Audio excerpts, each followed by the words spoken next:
Okay, I'm going to get started. So I think we've got more people joining, but if anyone pops in along the way, then we can welcome them too. So welcome to this Ask Me Anything event for the Postgraduate Certificate in Teaching Creative Writing. Thanks so much for coming along. The way the format's going to run for the event is I'm going to tell you just a little bit about the course. You may already know some of the information, but just to kind of run over some of the key facts of the course. And then we'll open up to questions. I've got a few questions that have been previously submitted, and then we'll also be very happy to take questions in the Q&A part of if you use the Q&A function rather than the chat function to ask any questions. Just to let you know, the event is being recorded, so you'll be able to view this again a little bit later as well. And I'm joined by two of my colleagues, Lisa Hitch, who is the course coordinator for the PG Cert, and Polly Sinclair, who is one of our current students on the PG Cert.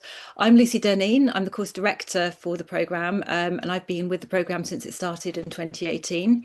I also teach on our Masters in Creative Writing, and I've been doing that for 9 years now. And I teach across the genres and forms, short stories, poetry, creative non-fiction, teeny little bit of screenwriting here and there as well.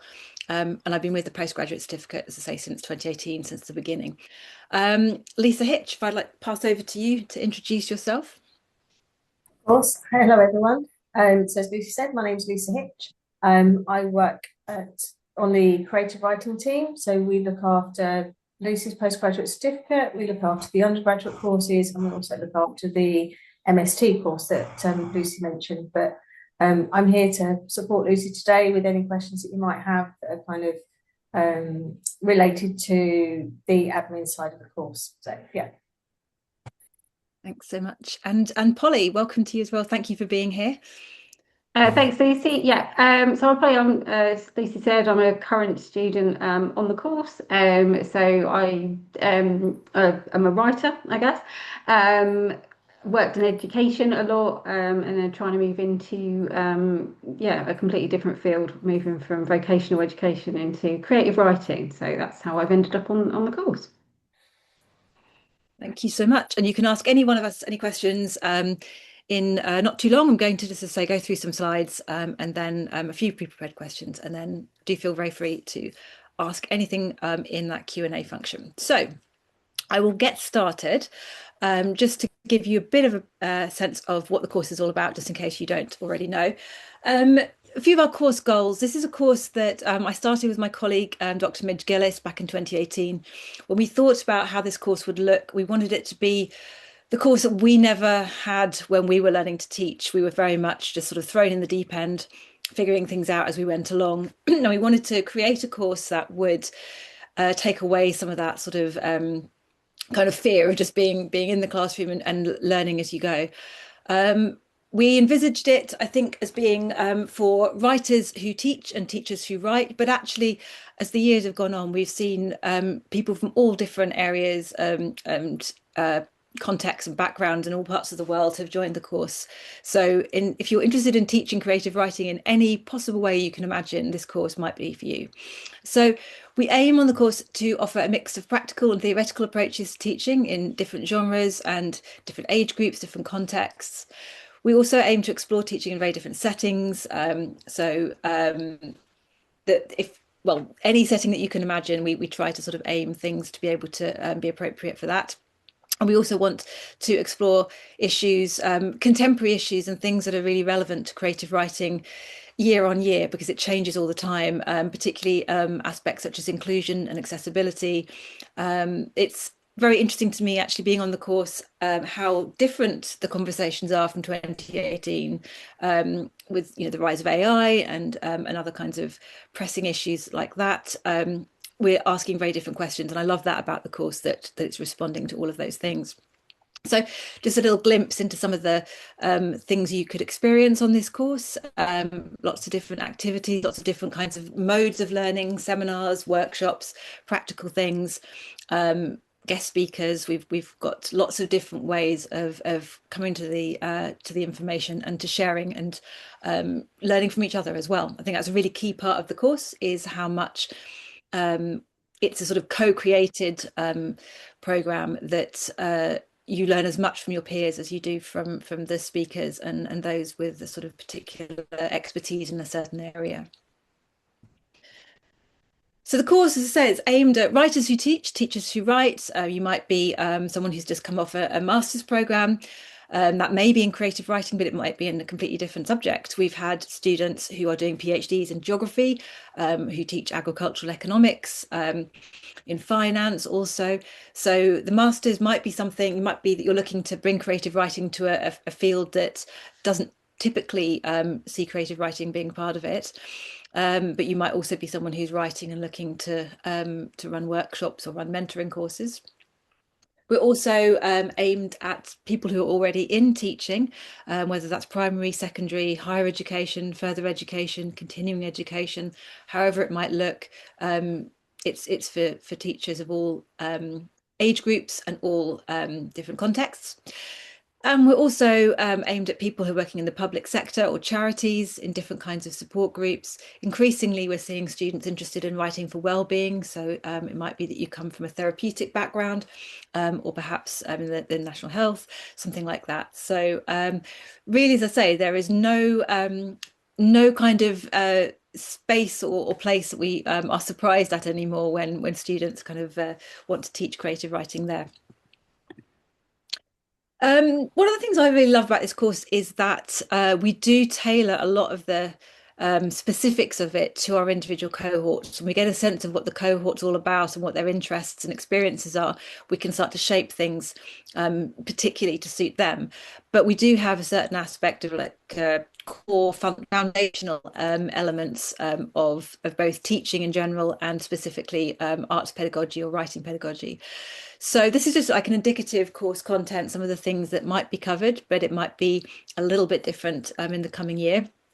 In the module 1, we look at the philosophy and context of teaching writing. This is where we set up all of the sort of the grounding, if you like, of why we teach creative writing at all, what it's looked like historically, and what we might want it to look like in the future. So we cover the history of creative writing as an academic discipline. We explore the concept of creativity. What is creativity? Can it be taught? Where does that notion come from in a philosophical sense? We begin to open up questions around methodologies around teaching creative writing. We put a lot of emphasis on what it might mean to decolonize a curriculum, also how that would apply to reading lists and teaching practices, and not just a surface level reimagining of what the curriculum could be like. We also think, and this is something that we continue through the programme, we think about how writing might look in different settings. That might be in more traditional settings like schools or higher education, but it could be in more unusual places, potentially things like hospices and prisons, in the community, in individual one-to-one sessions. We start to open up all of those possibilities. In our second module, we look at the specifics of designing a creative writing course. We start to get a bit subject specific and think about how things might actually look in a classroom, whatever that classroom itself might be like. So we think of different models of writing courses, whether those are sort of over a 12-week period, whether they're one-day intensive masterclasses. We look at the different kinds of possibilities for that. We are supporting everything with thinking about the pedagogical theories and learning theory more broadly, how we learn, how children learn, how adults learn, and particularly how that might be specific in an arts context.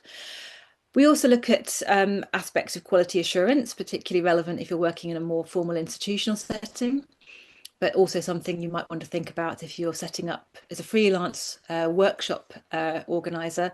What things can you do to make sure your courses are the best they can be? We look at alternative workshop methods. We do ask a question about the traditional workshop as it has looked for the last 100 and so years, and whether or not that's still how we want it to look because we've moved further into the 21st century. So we consider different ways of workshopping. We take a more subject and genre specific approach. So we might look at how to teach poetry, for example, or how to teach screenwriting, or it might be that we think particularly about writing for well-being or writing for a particular and very specific group of people, such as as I say, we've mentioned before, in hospices, in grief counselling, and a very particular context. We could look at a different range of things. And we also look at hybrid teaching, something that is increasingly relevant to all of us as we move on to Zoom for so many things and other platforms. So we look at how we might teach online, how we might teach offline, how we can combine the two. Excuse me. And our final module is on assessment and feedback. And we look at lots of different ways of providing feedback and how that might change according to the context. We think about the neuroscience of feedback. Why does our brains respond to feedback in the way that they do? We consider the challenge of grading when we're working with a creative subject. How might that look? Has it looked in the past, and does it need to continue looking that way in the future? We think about this, the psychology of feedback recipients, again, thinking about what can we do to make giving feedback more effective and also receiving it. And we think about feedback literacy. We talk a lot about, in creative writing, about the skills of craft and aspects of writing, but workshopping and feedback is such a core part of learning how to write and be a writer. And yet very rarely do we actually talk about the literacy of feedback itself. So we really kind of think about that. And apply that to as many different contexts as we can. And I should just say also that each module is a 3-day residential period in October, January, and either March or April. And those are 3 days where we're sort of really focusing very intensively on these different areas. Assessment for the course, each module has its own assignment. These are formative in the first instance. So you are given an indicative grade and you have feedback that you're able to then apply to revise those assignments to build into a portfolio at the end of the course. So each module assignment is 3,000 to 4,000 words. You would submit it about 3 or 4 weeks after the module. At the end of the year, those revised assignments where you've worked in any feedback that you were given, they are submitted as a summative portfolio of 10,000 words, and that's what gives you the grade for the course. And along the way, we also have formative micro teachers where you have an opportunity to do some teaching physically to your peers and to get feedback from them. That's not assessed, but you do, as I say, get the feedback to help you develop. Oh, I've pressed some button there that I didn't press. Okay, right. So the important thing perhaps that you might be interested in, how to apply. One of the really important things I think here for us is your personal statement, because this is it's your chance to tell us about your teaching and learning experience, who you might be as a teacher of creative writing. If you're not already a teacher, that's absolutely fine. We're just interested here to hear about everything that has brought you to the course, why you're interested in it, what your interest in creative writing is, what your experience might be. If you haven't taught anything, you can always reflect on your own learning experience as a student, either of creative writing or any subject. It's a way for us to get to know more about you and also how the course might fit with your future teaching interests, so we can make sure that it is the right course for you, as well as us being the course that you would want to take as well. For this year, the applications are closing on the 28th of May, and the interviews for the shortlisted candidates will be held a little bit later after that, probably around June or July time. And those interviews will either be in person or through Zoom. And we will let people know if you're shortlisted when your interview would be, and arrange a convenient time for that. So that's about sort of 6-7 weeks away. So there's still quite a lot of time to be thinking about how your personal statement might look. And we really are interested to hear all of your experiences of teaching and learning. Don't worry if that feels that it's not specific to writing. Bring in everything that you can that feels relevant. We do also have a bursary through First Story, which there are some specific eligibility criteria for that, but you might be eligible for that bursary. The deadline is the same time as the course deadline. The eligibility requirements, you can read more about those on the website, but essentially those bursaries are intended for teachers from all levels who are working in disadvantaged settings and for whom finance might be a barrier to part-time study. We're looking at how you might be then applying the course in your teaching context, and to think about where you might be using that. The bursary itself takes the form of a tuition fee reduction of up to £2,000, and I think there are 4 bursaries available for this year. But you can find out more through the PACE enrolment team, who can advise you on any of the practical aspects of the enrolment process. Which brings me to the questions. So just a reminder, if you do have questions, you can use that Q&A format at the bottom of your screen to put your questions in. I do have a few questions that have already been sent in, so I'm going to start with those, but you can ask your question to either me as course director, or to Polly to hear the student perspective, or to Lisa, who can particularly advise on the sort of the practical aspects of the course. So I'm just going to stop sharing my screen for a moment, and I'm going to start with some of the questions that we've already received. Just one moment while I access those. Okay.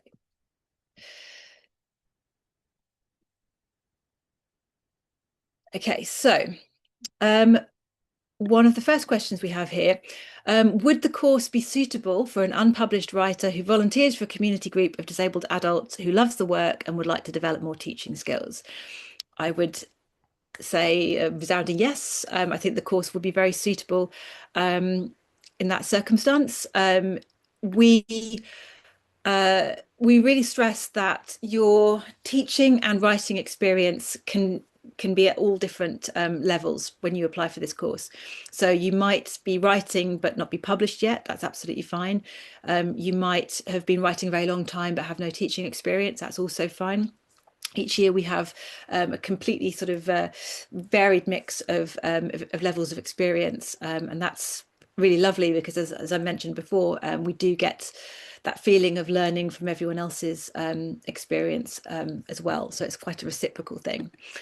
So absolutely yes to that question, and any kind of variation of that question as well. I think particularly if you're currently volunteering, if you're working in a community group, we really aim to help give you confidence in your teaching, your physical presence as a teacher, but also in the kinds of things that you might offer as part of that.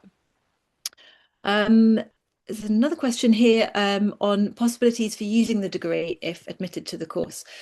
That one seems to be more varied than I could have ever imagined when the course began in 2018. We frequently have students who go on to further study, to do PhDs, or perhaps are already doing a PhD and then start to apply what they've learned on the course in their teaching, which might not be in creative writing, as I mentioned, with some students who have been working in the humanities more broadly and bringing creative writing into that, or in even across the sciences as well. So one kind of way you might use the course is to further the teaching that you're already doing and sort of taking things up a notch in terms of your specific subject knowledge. We've had students who have set themselves up as freelance workshop leaders. We've had one student started running workshops in Bali, I think, doing lovely retreats. We often see students who take their work into the therapeutic fields, or more broadly across well-being, and different kinds of spaces within that sort of broad area. Lisa, I'm trying to think, can you remember any of we've had so many different places people have taken their use of the course. That's a very good question. I can't think of specific examples. I know there's some who use it, as you say, like in almost like a counselling type setting. That's the one that springs to mind. No, I'm going to rack my brains, and if I think, I'll interrupt and say where they've gone. I was just suddenly remembering a student from a recent cohort who brought a group of young writers over from China to do some workshops at one of the colleges in Cambridge. They had a fantastic time doing a really intense creative writing program.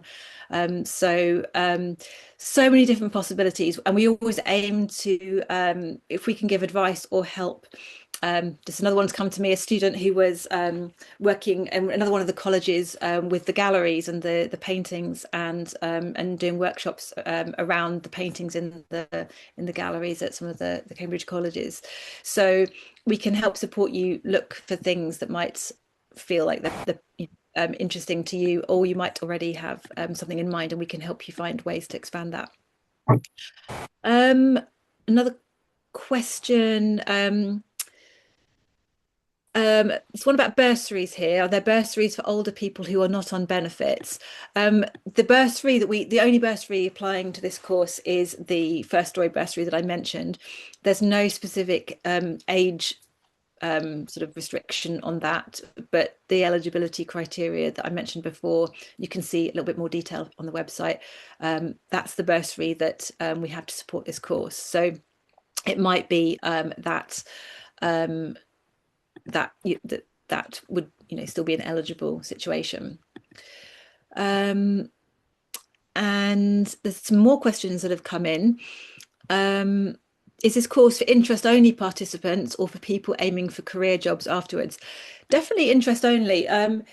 Well, interest only and career. I think everything really. Often we find that people start the course maybe with a vague idea of where they would like to take their writing in the future, or take their teaching of writing in the future, and then find that somewhere along the way that changes, or we've had more than once collaborations between students on the course who have set up workshops together in local libraries.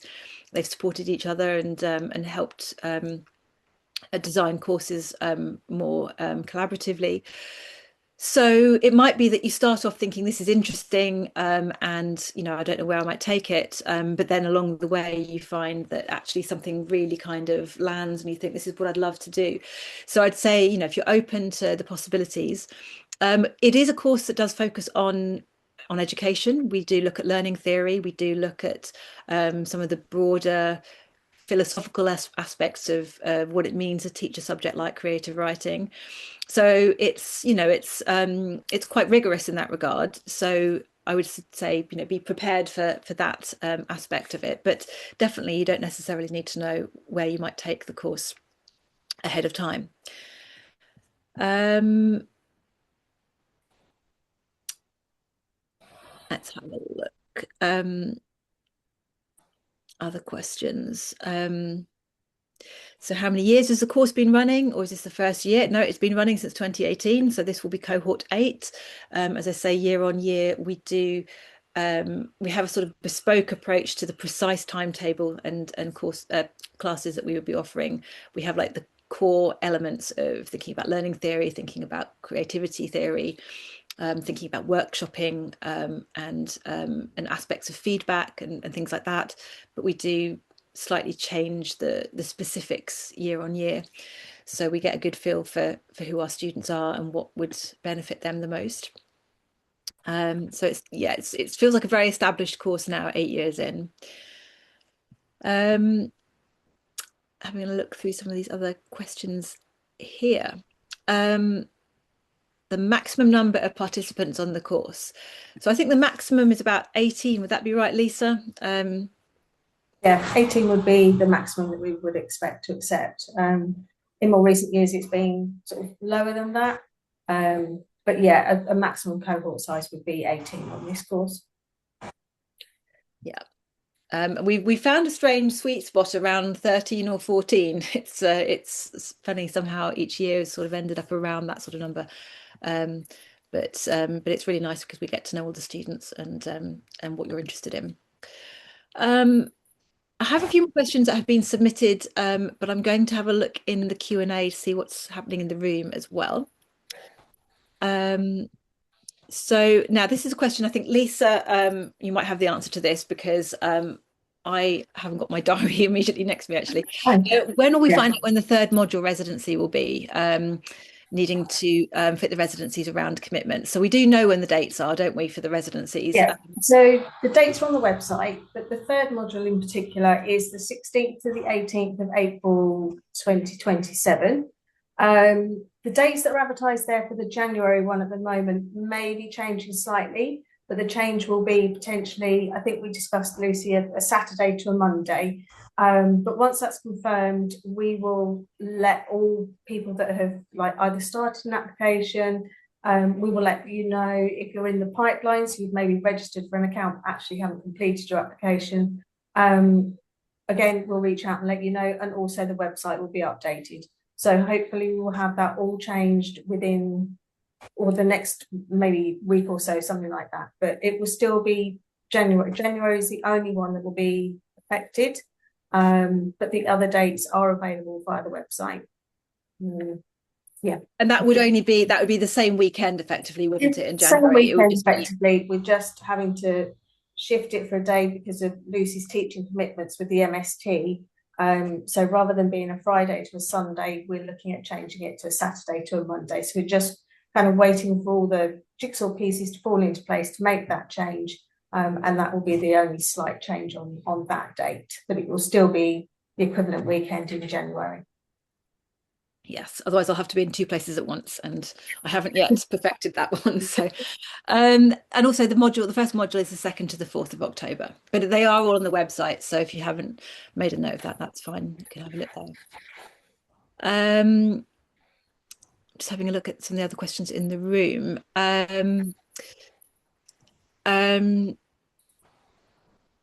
have one here about I'm due to complete my BA in English Literature and Creative Writing next month. I do not have teaching experience, but worked in education as a school librarian. Would it give me a better chance of being accepted for the course if I completed my master's in creative writing first?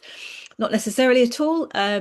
We have had students who have come straight from their BA. In fact, we had a student who was doing their BA alongside the course, didn't we? Was it last year? So that isn't there's no requirement to have a master's in creative writing. As I say, your experience can be you can join the course from any part of your writing career. It could be at the very beginning. It might feel that your writing career is quite theoretical and sort of yet to come. That's absolutely fine. It might be that you've been we've had some students who have been creative writing lecturers and have been for like 10 years or more when they take the course, but they want to get a new insight into their practice. So completely I think dependent on how ready you feel to do the course yourself, but there's no requirement for a master's. And if you feel ready to jump on it, I don't know, maybe Polly, you might want to have something to say here because you have a master. Do you have a master's in creative writing? I'm remembering. No. So yeah, background for me is I've never studied writing at all. So I do have a master's. It's in business and reward management. So yeah, not very relevant. My background is all financial education. Yeah, my work all in that side of things after a career in payroll and finance for 25 years. So yeah, so I didn't come to it with any experience of having been taught creative writing, let alone like sort of teaching creative writing. So yeah, I don't think. I mean, there's certainly things that I suppose from my masters I've taken in terms of how to write at that level, which have been helpful. I completed my masters in 2019, so. But I think probably that's just in terms of if you're already studying a degree anyway, that you're already going to have that level, yeah, sort of academic mind to it, I guess, that is probably the only thing that I would say probably having studied at that level would bring to it, not the topic specifically, just yeah, just the kind of academic mindset, I guess. And if I hope you don't mind me saying you Yeah. recently just taught how many year 10 students was it? It was a Yeah, large. 60 year 10 students, which was a real, so yeah, definitely coming into the course. So my background is sort of why I sort of ended up sort of on this route was joining a creative writing group, and then kind of ended up running it. And yeah, so wanting to kind of really figure out what I was doing and enjoying it. So, but yeah, one thing the course has led me to do is just to kind of yeah say yes to things that have arisen and have look for opportunities as well. So yeah, the initial query you had about the sort of community writing is very much my background. I don't intend to teach in higher education in any sort of university setting, I'm definitely looking at the community route. So yeah, one of the things that came to me via my creative writing group was we could do with somebody to come and talk about yeah, how to put together a short story to our GCSE students. So yeah, 60, 14 and 15-year-olds, a real baptism of fire. I think I was still reading from it at the last residential weekend. So yeah, it was, but I wouldn't have yeah, I wouldn't have probably had the opportunity to, and I certainly wouldn't have said yes to that if yeah, if I hadn't have been doing the course. But it has definitely made me yeah, look for lots of different opportunities for teaching that aren't in a formal setting. Thank you. I think still think you're very, very brave. I would be terrified of that many many year 10 students. I was very terrified, and I was just going to block it out of my mind, but that's scary. Yeah, sorry to bring back the memories. Okay, so I can see another question here. Does the course grant you a proper certificate or qualification to teach creative writing, i.e. at a higher academic level, or is it more of a supplement? So I think one thing to make quite clear is that this isn't, you don't have qualified teaching status as a result of this course. It's not like a PGCE where you would then get QTS or ECT status at the end of it. It is something we have frequently. We have teachers who are working in primary, secondary schools or further education who take the course, but for them, they're already qualified teachers and they are then supplementing their subject knowledge with the certificate. And quite often they have the support of their school who knows that they're taking the course and is very keen to support them in extending their knowledge in that way. In terms of how it might be used in higher education, again, it's perhaps quite a big question in terms of getting into teaching in higher education, and often that does, particularly in the UK, require a PhD as well as any other qualifications. However, what this course does aim to do, and like I mentioned earlier, it's a course that didn't really exist when I was first a PhD student teaching myself, and my colleague Midge Gillis had the same experience. It meant that where sometimes you're already teaching in higher education context and you're just figuring things out and there might be some training, but it might not be specific to creative writing. The course that we offer can give you a very specific sort of insight into pedagogical practices that are, particularly relating to creative writing and the arts more broadly. So I think it is supplementary in many ways, but I think it also marks you out as having a particular kind of professional level of knowledge in this subject. So if you are then applying to work in a university, it does demonstrate that you've got a particular understanding and specific level of knowledge in this kind of area. So there's that one. Do we receive a list or suggestions about institutions that may want to hire those who have this certificate?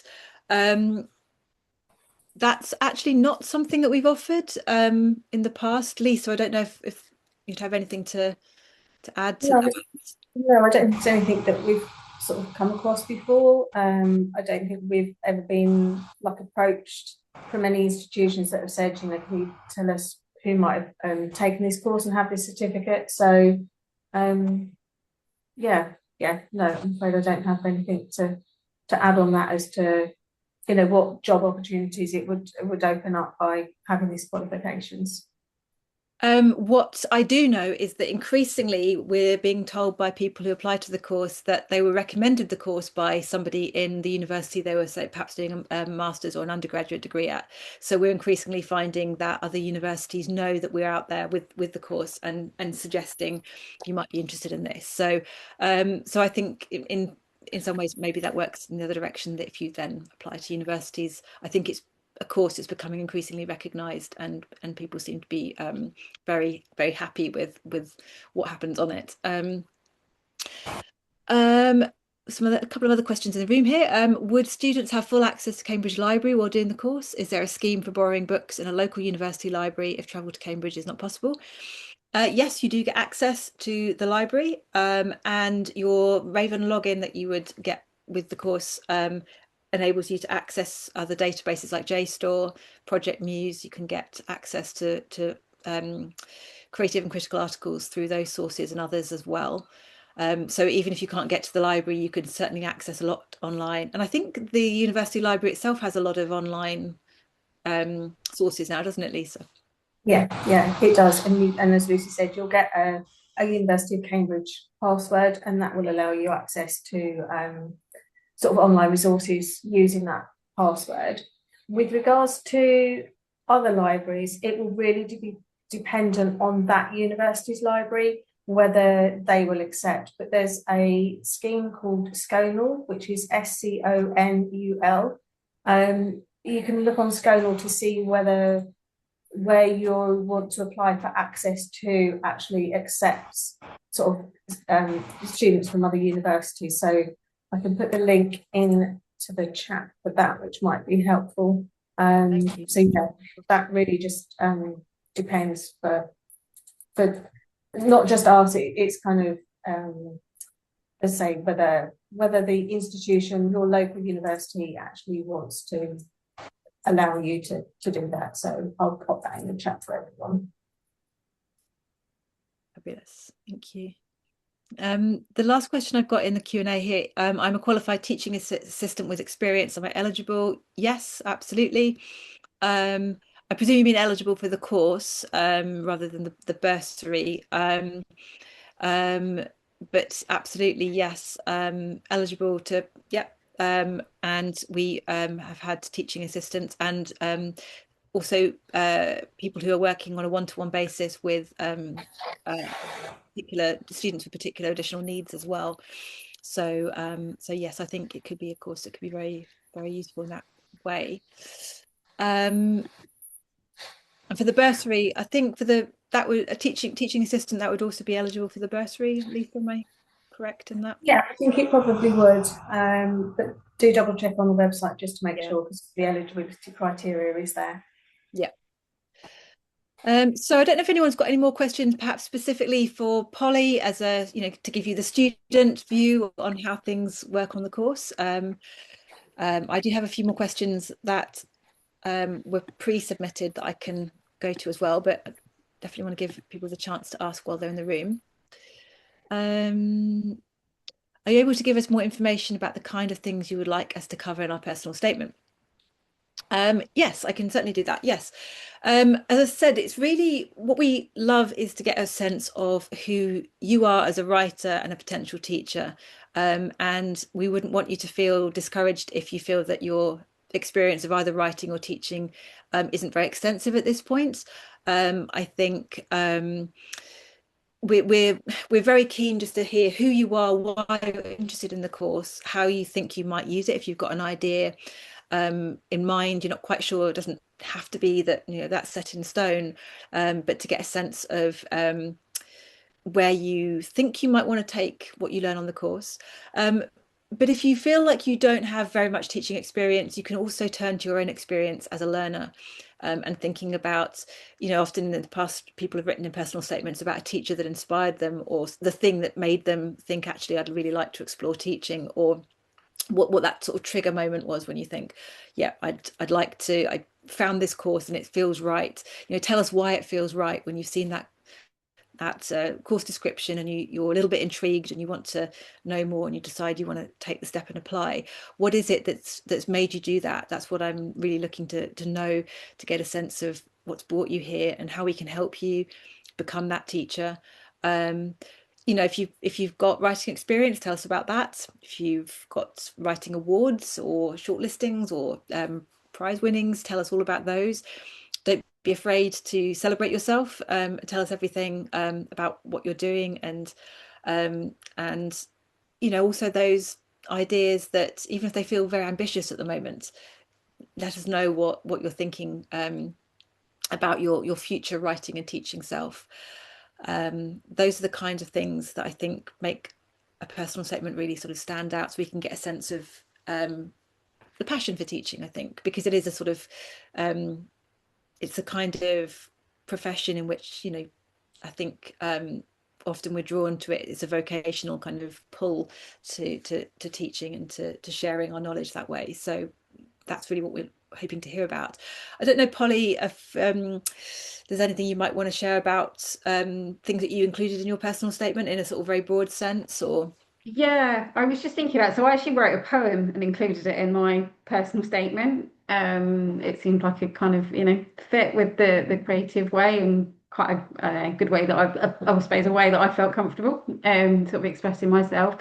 I definitely covered around the idea that yeah, kind of what I wanted to get out of it, I guess, in terms of what I'd experienced as as a writer, as someone wanting to sort of pass skills on, which as I say, coming from a background that was really not creative writing, very sort of a different educational sort of background, but yeah, the idea of sort of learning from people who are doing it um in there, yeah, I mean, I suppose just being really honest about why I wanted to do it, sort of but I didn't actually really know as well. I certainly came onto the course with no predetermined, this is my destination on this, so I couldn't really include that in my personal statement, but yeah, I think just yeah, sort of explaining really why I wanted to be there, I guess, and what I hope to get out of it.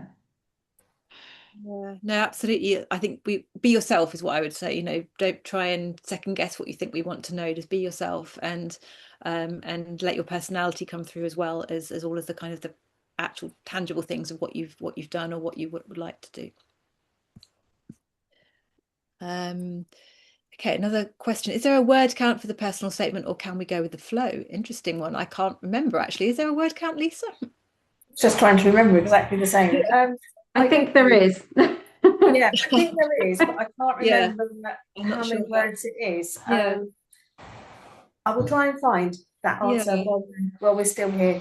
I don't know Give me what is a moment. 500 words. Is that? That seems about right. Yeah, my personal statement, just because I've got it on screen, was 631 words. So I don't know where I got that number from, but Let me see if I can find it. I don't think I was counting any numbers, so I don't know if the system cuts it off, but yeah, I was gonna say because you do it online, don't you? So it might be that the box has it might be a characters thing. I don't know. yeah, yeah, there's um, It could be 3,000 characters. I don't know. That could be a perhaps I mean, Polly, you set the yeah. bar high with writing a poem. You could do it in poem form. That would be economical with the main thing I think with the personal statement is to really we want to be sure that this is the right course for you, and that that coming on the course, because it is a big commitment of time and money and energy and all of those things, and we're all in sort of challenging times at the moment, so we want to make sure that if you're taking that step onto the course, that it is absolutely what you want it to be and that it's right for you. So part of the personal statement, the aim is to really make sure that it's a good fit all around. And then obviously shortlisted candidates will be invited to interview, and then that's another opportunity to make sure again this is absolutely the course that you expect, that you're sort of what you're stepping into, and what's required of you on the course, and what it will ask you to do, so that it can be a really positive experience. So um, The personal statement question, it looks like you just attach it as a document, so I can't actually find the word limit. Without trying to kind of start creating an application myself to go into it, yeah, on all the other stuff that I can find, I can't actually find that it says a word limit. Obviously, bear in mind that Lucy has to read all of these. So yeah, I think we recommend around 500 words, but I don't think yeah, we'll, as I say, because it's you upload it as a separate document, I don't think it will actually cut you off, because it's just a document that you're uploading, but we do recommend 500 words. yeah, That's yeah. that's the best I can find. And a little bit more than that's probably fine, but anything more than 1,000 I think is really it doesn't need to be it absolutely does not need to be more than that at all. But yeah, as Lisa said, around 500 is going to be the kind of the ideal sort of mark there. Okay, some more questions here. Are academic stroke professional references required in the application process? Yes, but if you are having difficulty getting an academic reference, we do there are ways around that, aren't there, Lisa? If it's, for example, a long time since you studied and Yeah, absolutely. So, what we would say is it's somebody who can, if it's not an academic reference, it's somebody who can either comment on your writing, perhaps if you're a teacher, sort of like you're teaching creative writing, it's really somebody who can say about your suitability and kind of your motivation for taking the course. It doesn't necessarily have to be an academic reference, but 2 references and 2 referees are required. But as long as they can comment about kind of, as I say, why you're motivating for taking the course, that they believe that your motivation is right and that you will be a good fit for the course, really. so I see another question in the chat, in the Q&A, sorry, about chronic illness and the intensity of the residencies. So what I would say is, while the residencies are definitely quite intensive, we typically start around 9:30 in the morning, and on the Friday and Saturday run all the way up to about 7 o'clock. On the Sunday we finish at about sort of between 4 and 5. They are intense, but we do want to make sure that you're working at a pace that's comfortable for you. So we do have plenty of breaks. There's a half-hour break in between each session. There's a lot of tea and coffee and biscuits in those breaks. And if you need to have a moment to sort of you'll step out and just kind of get a little bit of space, then that's possible as well. We aim to make the course as comfortable for you as possible. So I think if it's a chronic illness that's something that you would want to speak to student support about, then we can put things in place to make sure that your learning is fully supported at all the levels that you might need, including during the residentials. So yes, I think it's definitely quite full on, but there's also a sort of an element of being sort of strangely energized from that too. I myself am a migraine sufferer, and I can find that 3 days of intense teaching can be quite a migraine sort of minefield, as it were. But so I think there's a lot of awareness of we've tried to build into the way that the course is structured some time to make sure that everything is paced, as to make sure that it's not too demanding. I mean, Polly, you've just come off the back of our final residency. They are quite intense, aren't they? But I think how did you find you can say. Yeah, and I think as well, just I mean, having the accommodation on site. Usually, I know we went there last weekend, but I have that'll put my hands up and say, yeah, nap at lunchtime is can be done, or a walk around the grounds. Obviously, it's lovely there. So last weekend was so nice. Just kind of go and have some time. In there as well. So yeah, lots of breaks in there where you can definitely go off, and I mean they tend to be quite sociable. I think the breaks, aren't they, in terms of a sort of sort of talking, continuing the conversations and things in there. But yeah, especially if you're staying at Madeline Hall, you have got that space to go and sort of disappear into. A lot of early nights as well. Probably the earliest nights. Normally a bit of a night owl, but by the end of dinner, aren't we all sort of flagging a little bit and disappearing off to bed? So yeah, definitely intense, but lots of space in there, I guess, as well to just sort of process things. And with the dinners, although we do typically, all eat together, if you prefer not to, that's fine. If you'd rather either make your own arrangements or just not to have dinner, and if it feels easier to sort of finish at 7 and then just kind of have a quiet evening, that's absolutely fine as well. There's no requirement to do that. So, Lisa, I don't know if you want to add anything. I think the only thing that I would add to that as well is that we do aim to record the sessions. Yes. So if you did have to step out of the session to have a break or something like that, it would be available for you later on the BLE to catch up. I mean, obviously we don't do technical issues. We don't promise that every single one will be recorded. Some aren't suitable for being recorded. But we do try to record all of the sessions as just kind of like a good practice, and we make those available to the students enrolled on the course on the BLE. So you can always catch up later if you did have to miss something. Yeah.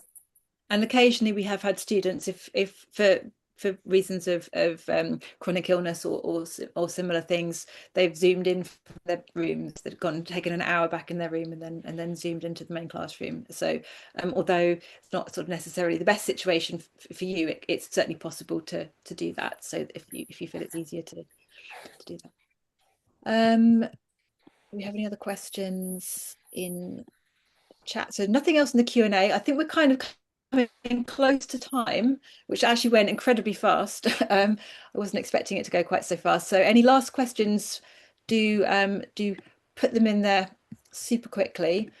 I'm just checking some of the other pre-submitted questions. I think we've covered most of them, but there's a question about, does the university provide any assistance in terms of placing successful participants in employed roles? Not in a sort of formal sense. We don't have a placement system like when you're doing, say, teacher training and you would have a placement in a school. There's no placement attached to this program, but we do, again, as I mentioned before, like really encourage, if you've got somewhere that you would like to work, and we can help you, we can give advice on how to approach a place that you have in mind to offer some teaching. We had a student, I mentioned the student who had done workshops with one of the Cambridge colleges in their art gallery. We put them in touch. They mentioned that they were interested in museums and artwork, and we were able to connect them with the senior tutor in that college, and then they sort of between them worked out a workshop possibility, which I think led to a 6-week workshop program.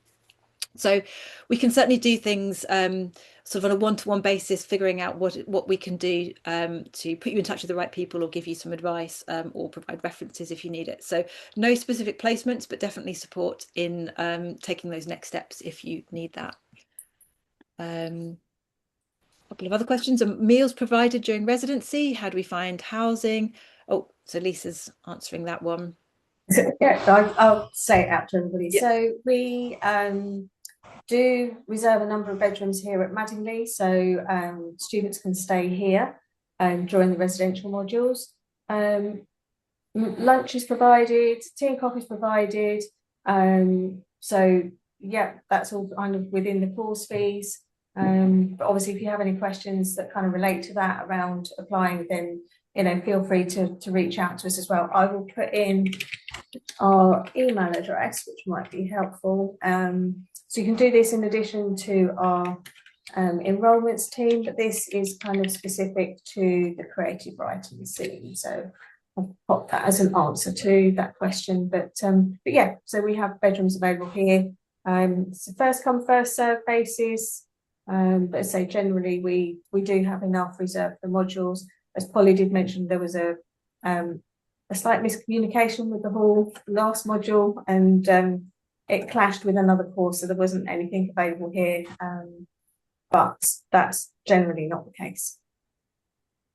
And also we do support, if you have dietary requirements, we do make sure that we can cater for those as well. So and I'm just going to put my email in the chat as well, so you've got that there. It's lcd48@cam.ac.uk. As we're pretty much zooming to the end of time now, but you're very welcome if you want to talk to me directly, if you want to have a Zoom and chat about the course, or if you've got any other questions that weren't covered tonight, you're very welcome to get in touch. And yeah, I'd be happy to talk to you more about it. But thank you all for joining us tonight. I'm not sure if there's I think that should be all the questions covered that we've had in the room. So thank you for having so many brilliant questions.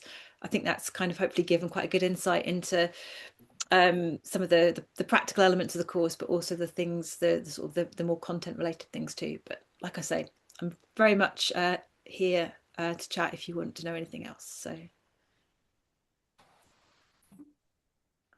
all right. So I think unless there's any final question, I think we're probably ready to wrap things up. So don't forget, of course, this has been recorded. So if you missed anything or want to double check anything, you can go back to the recording. And just also like to say thank you to Polly for joining us, and Lisa as well. Thank you to Matt for hosting the webinar. Thank you all for coming along, and I hope to see potentially applications from you.